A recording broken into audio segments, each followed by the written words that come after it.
ये कहानी एक छोटे से गांव घोसरा की है जो पहाड़ों के दामन में बसा हुआ था।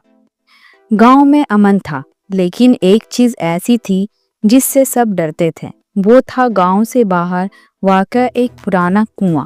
कहते थे कि रात के वक्त इस कुएं से औरत के रोने की आवाज आती है। बच्चों को सख्ती से मना किया गया था कि उस तरफ ना जाएं। फैजान नाम का एक लड़का उस गांव में रहता था जो बहुत होशियार था। उसे कहानियां बहुत पसंद थी।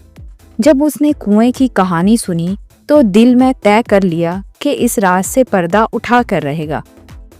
एक दिन वो अपने दोस्त रेहान के साथ बैठा हुआ था। फैजान ने कहा, रेहान, अगर वो कुआं वाकई भूतों का है तो कोई इसके पास क्यों नहीं जाता? रेहान ने कहा, बचपन से यही सुनते आ रहे हैं कि जो भी वहां गया वापस नहीं आया। फैजान ने आंखों में चमक लिए कहा, तो फिर हमें जाना चाहिए ताकि सबको सच पता चले। रेहान ने मना किया, लेकिन फैजान ने उसे समझाया कि वो सिर्फ दिन के वक्त जाएंगे और दूर से ही देखेंगे। अगले दिन दोनों दोपहर के वक्त चुपके से घर से निकले और कुएं की तरफ रवाना हो गए। कुआं पुरानी ईंटों से बना हुआ था, जिसके आसपास झाड़ियां उगाई थी। एक अजीब सी खामोशी थी। अचानक फैजान ने कुछ आवाज सुनी, जैसे कोई बात कर रहा हो।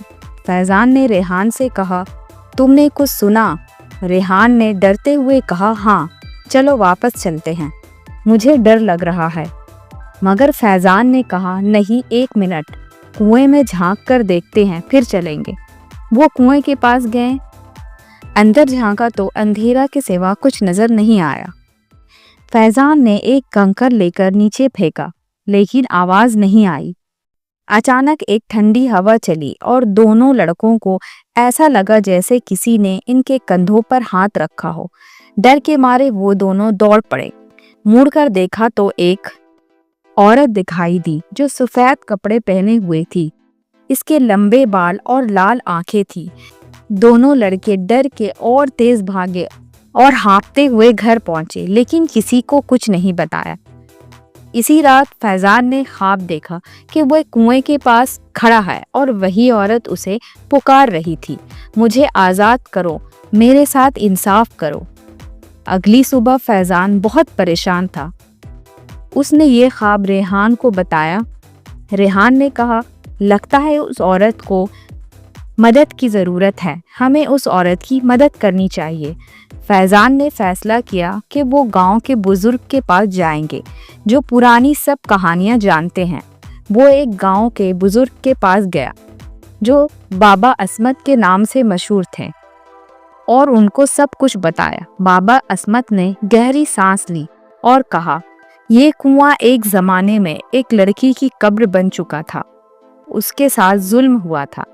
एक जालिम जमींदार ने जबरदस्ती शादी करना चाहता था, लेकिन वो लड़की जिसका नाम जूबी था वो शादी नहीं करना चाहती थी, तो उस जालिम जमींदार ने उसे कुएं में धकेल दिया।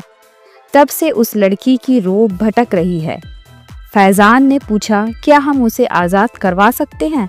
बाबा असमत ने कहा, सिर्फ तभी उसे आज़ादी मिल सकती है जब कोई उस लड़की का सच सबके सामने लाए और उसे इंसाफ दिलाए।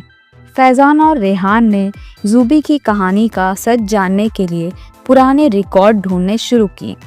एक लाइब्रेरी में एक फाइल मिली जिसमें जमींदार के जुल्म का जिक्र था, लेकिन जूबी के बारे में कुछ नहीं लिखा गया था। दोनों लड़के इस फाइल को लेकर गांव के पंचायत के पास गए और सारी बात बता दी। तब पंचायत के बुजुर्गों ने कहा, हम सब ने ये बात छुपाई थी ताकि गांव की बदनामी ना हो, मगर तुम लड़कों ने ये काम किया जो हम बड़े ना कर सके। इसी रात एक खास दुआ का इंतजाम किया गया। गांव के सारे लोग कुएं के पास जमा हुए। बाबा असमत ने जूबी की रूह को आवाज दी, ऐ मासूम रूह, आज तेरा इंसाफ होगा। आज सच दुनिया के सामने है। हम सब माफी मांगते हैं कि इस सच को छुपा कर रखा, मगर वो जालिम जमींदार अब नहीं है। उसकी मौत एक हादसे में हो गई। अचानक कुएं से सफेद रोशनी निकली और आसमान की तरफ चली गई। जूबी की रूह आज़ाद हो चुकी थी। اس رات کے بعد کنویں سے کبھی آواز نہیں آئی۔ گاؤں میں سکون آ گیا۔